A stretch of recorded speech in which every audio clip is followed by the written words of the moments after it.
Interesting times we live in. I'm gonna do some more meanderings here. If you hear a white noise in the background, that's my I have a small heater. It's cold. It's freaking cold. I do not like the cold.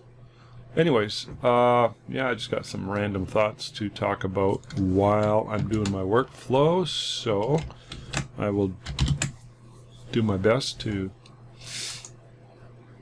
do that right now. Something's going on here. All right, hold on. I'm doing my, we got some ferries coming through. We got the 99% of our ferry sessions are booked, sold, delivered, money's in the bank. We got a handful coming through, and that's what I'm working on now. Last year, 2021, we shot over 140 ferries. This year, I think we've got a little bit more. And so it's a good year, and I'm always grateful that we are busy. See, Shift F5. Now, why the hell isn't it working? Oh, maybe it's me. So yeah, I'm grateful for the ability to earn a living taking pictures. So again, I'm not going to explain what I'm doing workflow wise. That's in a separate video. I started doing these meanderings. I call them meanderings about a month ago. I think this is number 5 or 6. I don't know if you guys are actually watching it or listening to what I have to say, but let me know if you do, if you're actually. And I get feedback from the email. I send an email to the photography industry, to my list of photographers who subscribe to my newsletter, and I get comments. Like the other day I had an email and Marilyn Sholin replied and sent me a direct email saying she really enjoyed it. It was all about, you know, being a renegade in the market and how I don't like playing the games, especially the games that are played in professional associations, which I used to be a part of, and I am no longer. And I'll explain to you why, and if you're easily offended, I'm sorry. Nothing I can do. So yeah, in I think it was 1987, I had my own studio, and because I had my own studio, I got on the mailing list for the local branch of the photographers, for the professional photographers of Ontario. So there was the provincial associations, and there was a federal association, very much like in the United States where they have the PPA. Each state has their own association, plus there's the federal, and then there's areas within many states. Not necessarily. It's over the years, particularly in Canada, it's mostly because of the numbers. The numbers just don't make sense anymore. They banished, or they didn't banish, they got rid of the provincials, and they just made it all one sort of giant association, because back then you had a lot more photographers, and so the numbers made more sense. But nowadays there's just a conglomeration of federal and provincial. It's all one organization. There's no separate associations anymore. So anyways, I joined in 1987. I went to my first meeting in 87, and I was blown away because, okay, I'm going to back up just a little bit. I actually sent a flyer in the mail, and they always met on a Sunday. So I said, okay, maybe I'll go to this, and I went, and it was at a local hotel, and I remember going to the doorway. I went to open it up, and I could hear voices on the other side, and I had a bit of a panic attack. I got scared, and I left. So I didn't even go in. I was really hungover too, which I typically was 99% of the time on a Sunday. So being hungover makes me extra nervous. Of course, for many alcoholics, the solution is, well, start drinking. That'll kill the edge. But that wasn't my style. You know, I was a heavy drinker. I was a blackout drinker. So, but anyways, yeah, I didn't go. However, I got invited again 6 months later, and I went to that one, and it was an amazing experience. And I was like, wow, you mean people actually get together and talk about how to become better photographers and how to market and shoot and blah, blah, blah, blah. It blew me away. So I joined, but I kind of stayed in the back of the room because I was, you know, kind of a lost soul. But I joined because I was hungry. Still, I was wanting to learn. And in 1991, I sobered up and became a better person, got my shit together, got my life together. And then I got more active as a result. You know, I joined Toastmasters. I got more active in the Professional Photography Association, joined the committees. I remember a guy by the name of Bill Silver. He was a commercial photographer. I remember him telling me, he goes, Rob, you're different. I didn't tell him why, but yeah, I was different. I was a different person. I joined Toastmasters. I sobered up. I was doing all kinds of self-help, self-improvement stuff, and life was good. Anyways, so I got very active, and you know, the certain committees for the convention that was coming up. I became active. I was a chair, the branch chair, and I also was for many, many years I was program chair, which means I organized the speakers and what have you, and the local events. But when I was branch chair, that was like kind of the big position, meaning I had to go to the annual. They had a big meeting once a year. It was a board of directors meeting where you sat in a room with all the different members of Ontario for their particular branch. So there was about 8 of them, and then there was the president, vice president, treasurer, a couple other positions. So there was about 14 of us. And we had a meeting all day long. It was excruciating. So I sat through that. Then I realized there's something's not right here. This is very ineffective, and I'll explain why. So, you ever heard of the saying, what is a camel? A camel is a thoroughbred racehorse designed by a committee. And that's basically what I was experiencing at that time. The ineffectiveness of a committee. And, you know, I was taking Toastmasters. I was becoming a better speaker, a better person. I was learning a lot about how to run a meeting, Robert's Rules of Orders. I was getting a pretty good understanding, and I had a fascination for all that stuff. And here I was attending these meetings thinking, there's something's not right here. I didn't like those, sitting through those meetings all day long, because there'd be an agenda. There's always an agenda, which is what you got to do. You have an agenda of items we have to talk about. And then each agenda took like an hour. It was like, ugh, it's excruciating. And it was mostly because the leadership. So the chair, and then there was, oh yeah, the other position too was past president. So that person sat next to the president. And, you know, in the end, to me, it was all bullshit. It was just like, come on. You don't really need to discuss all these items over and over and over again. So an item would come up, and it might be like a motion, okay? You know, somebody would move that we're going to make a particular change, and you know, the chairperson's not allowed to make a motion.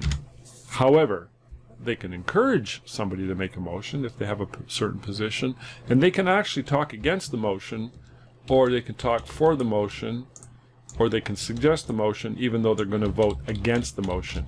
It's like this weird thing. You can have items and agendas, and it kind of makes sense, because as long as they get brought up and they get talked about, so it kind of makes sense. And I recognize that as a thing, and to me it's very civilized. It's a very effective way to communicate.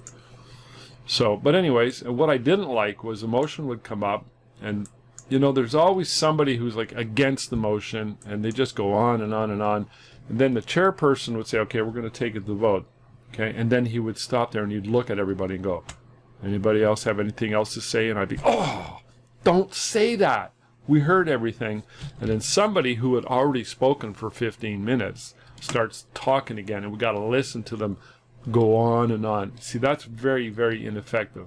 And I put that on the chairperson's responsibility, because what they need to do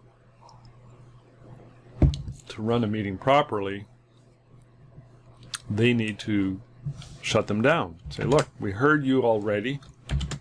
You can't talk anymore. You're done. Let's take the vote. So literally 80% of the time spent was doing that. And it was just so ineffective. Okay, so here's the part that's going to offend everybody. This is in the early 90s, right through to, I think somewhere around 95, I quit being the chair because I didn't want to go to those annual AGM meetings and deal with that. So I became a branch program. I became very active as far as organizing. I like organizing events. And my studio was just humming along. You know, I got married in 1995, and my wife quit her job as an accountant, and you know, so I took the marketing very, very serious, and I signed up with Dan Kennedy's newsletter. Dan Kennedy was somebody I read about in Success magazine. There was an editorial in the book review section at the front of the magazine. There was a review on his most recent book, the No BS series. I thought, oh, this sounds really interesting. So I got to find this book. And Dan was not a mainstream guy. He didn't sell his books in the regular, like, Chapters and all the other regular book outlets. He was more fringy, and you know, he sold his books smaller, obscure library bookstores, such as bookstores inside airports. So I got married, and the next morning we were at the Toronto airport ready to fly out on our honeymoon, and I noticed in the bookstore in the airport Dan Kennedy's book, so I bought it. Blew me away. And at the end of the book he says, if you have some, you know, here's a, like, it's worth $500, you can send me any marketing piece you want and I'll critique it for you. So I did when I got back, and he replied, and that way I got on his, now I got on his email, his mailing list. This is before the internet, by the way, 1995. So that's a strategy. Dan Kennedy offered a free, not a consultation, but a free critique of any marketing piece, which he mailed to me, and it was cool. It was like, wow. And then he started mailing me offers to get his newsletter and what have you, and I was like, yeah, I'm in. So I signed up for his newsletter, marketing newsletter once a month, and it blew me away. I just love listening to what he had to say. This guy, to me, was the best. Still is. So I, couple of years, I think towards the late 90s, one particular newsletter, Dan was talking about associations, and here's what he said, and I'm like, this is it. He explains it. He says, most associations are run, and this is the part that's going to offend some of you or all of you, I don't know. Most of the people that get involved on these committees and associations are they're kind of envious of those who are successful, and this is one way that they develop a status, and they can control those who are successful. I'm like, bing, bing, bing, that's it. That's it. Only Dan Kennedy would have the balls to call it out. And I'm like, okay, cool, I get it. That explains a large part of what I was experiencing. So anyways, I carried on anyways, regardless. And fast forward 15 years, 2011, something like that. They were going through a lot of changes. Remember I was telling you about they got rid of the federal and the provincial, and they made it into one. This was around that time, and they asked me for my opinion. I happened to be in Toronto while they were having their AGM. They said, Rob, we want your opinion. And I went to the meeting, and they gave me 5-10 minutes to speak. And I said, okay, here's what I think. I think you guys are charging too much money, because I sponsor a lot of people, a lot of photographers who come to me and say, should I be a member? And I'm like, yeah, you should. And then they join. I'm like, well, what do I get? Well, it's expensive. You get to say you're a member, and there's not really a lot. You really don't get a lot. So my thing was you really got to use the WPPI model. Low cost, have most of the money spent on finding ways to bring members together so that they can network, and education.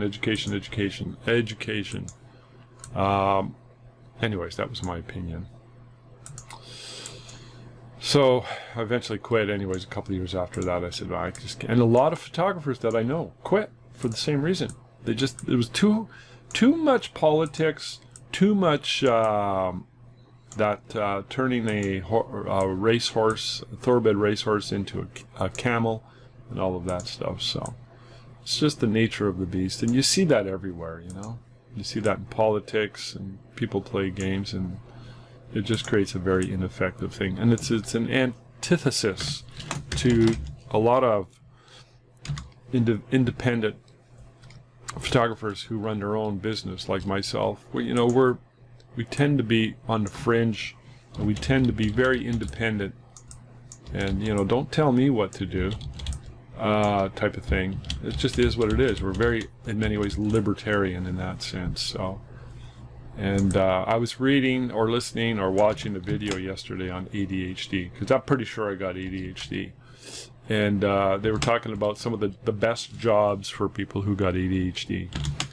People who have ADHD need stimulation. And a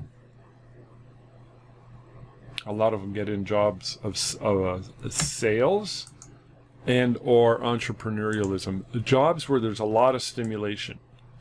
Because apparently that's the core root. There's reasons why ADHD, there's theories as to why ADHD developed, and it's sort of an evolutionary thing, and it makes a lot of sense once you sort of listen to some of the theories. And it goes back to our evolution, where we were in the survival mode for a large part of our existence on this planet, and some of the people in the tribe were there to defend, and so they were always on guard, and they sort of have this genetic predisposition, which is the very root of ADHD. So they need a lot of stimulation, and it's it's kind of weird. I remember hearing years and years and years ago that the medication used, Adderall and whatnot, are stimulants, and stimulants helps curb ADHD and the sort of the symptoms, which are sometimes not very good. They can really lead you down the wrong path. And certainly I'm attributing a lot of the fact that I used to drink a lot and a lot of other shit to that ADHD. I'm convinced that I had it, still have it. It makes perfect sense to me now. So anyways, you need stimulation. So Adderall is a stimulant, and what it does is it gives you stimulation, which makes you sort of come down. Instead of pursuing stimulation externally, now you feel balanced. It's kind of weird, I know, but it's a thing. I don't know. Do you have any experience with ADHD and all that stuff? If you knew my dad, it's like, oh yeah, the guy's got ADHD for sure. I think a lot of his siblings did too. But it's a gift at the same time. It really is. A lot of, like I said earlier, a lot of people who have ADHD get into sales, or they get into business for themselves. Look at this little cutie patootie. This picture here, I shot this on Sunday last week. I had 3 fairy sessions and a big family session booked, and we came into the studio at 11 because this one was booked at noon. We had no power. The power was out. There was a planned power outage. We never got the memo. So I had to shoot this one. I was like, oh crap. So I didn't have any power. It was complete darkness. So I got my battery. I have 3 flashlights here, and I got them fired up, and then I used the AD BM, not the AD, the BM 600 as the main light, plugged it into the big softbox, and that's the light I used here. And I used the two AD200s as kicker lights, you can see them. The backlight was a small Nikon SB800 with the blue gel. It didn't fire because I was going too fast. However, doesn't matter. So we got through it. So this was the first session, and it was pretty dark, but she was a pretty cool little kid. She's only 2.5. There goes my overhead heat radiant heater.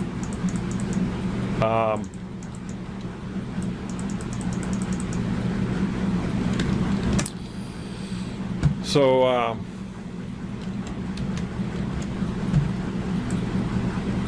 it worked out pretty good. Parents were happy. It was kind of a struggle getting through. You know, there was a bit of window light coming in, but it was kind of dark. So again, we had the flashlights going. Everything was okay in the end. After we were done this session, after they left, 10 minutes later, boom, the power came on. So I was like, good. So I quickly switched my lights back around. And we got through the rest of the day. We had a big family that day at like 4 in the afternoon. Big families, I love doing big families, but I get stressed out when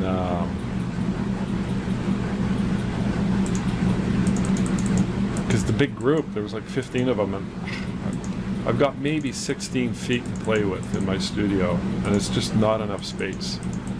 Not enough space to work with a large family like that. Alright, I'm almost done here, so I'm going to talk about one more thing, and that is called creative visualization. So, you might put this under the category of the laws of attraction. I think it's completely, there's something to it. There's some legitimacy to it.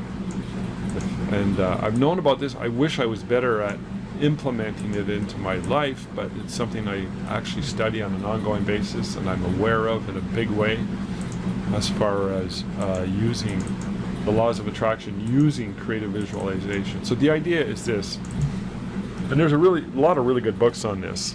Shakti Gawan has a book called Creative Visualization. You might want to check that one out if you're interested. Anyways, the idea is you relax, you sort of get into a meditative state, and you visualize what it is you are trying to achieve. And the best thing you can do is to visualize the emotions and the feelings that go along with what it is you want to achieve. So let's say, I don't know, pick anything. Let's say I have a project that I'm bidding on for my photography, and there's the blue light here going off, and I'm really hopeful that I'm going to get it. Well, obviously you do whatever you can to get the job, in that particular set of circumstances, and but so you sort of relax and visualize. Close your eyes and visualize in your imagination.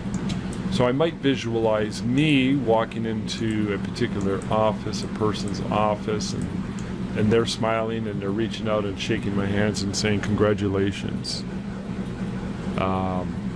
We've chosen you to get this. You've been awarded. Now I've had this work out for me many times in my life. It takes a bit of discipline, but I think it's a legitimate thing. Try it. Just visualize something that you're after. Visualize you achieving it, and what does that look like? Where is it? What are the emotions? What are the feelings that go along with it? So I apologize for the ambient noise, but it is what it is. And you know, oh look, there's a foot there. Jeez, didn't see that. Didn't see that. That's my wife's foot. Sometimes I shoot too fast for her to get out of the scene. The reason that she's in there is because she gave the little girl this box, and there's a little flash inside the box. There's a small Sony, not a Sony, a Godox, very small Godox flash. and it's going. I thought I might have had it here. I was going to show it to you, but I don't. Anyways, it's creating the glow coming out of the girl. See that?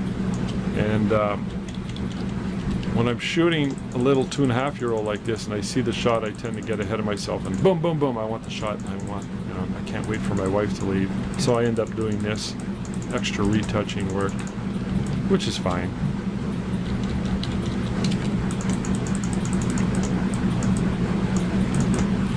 It's all fine. This is a new pose that we started only a year ago with the treasure box. Another pose I tried, but it was not going to be. I tried it, but it's like, no, not going to work. Was a bunch of small butterflies that were elastic. They were wound up, so when you open a book, they would fly out. I thought, well, that would be a really cool picture, but not to be. I couldn't get it working. So I'm trying to add new sort of creative poses to these fairies, and not a lot yet, other than this one here as a new one. This here, this particular pose is popular. It's pretty easy to do, and people like it.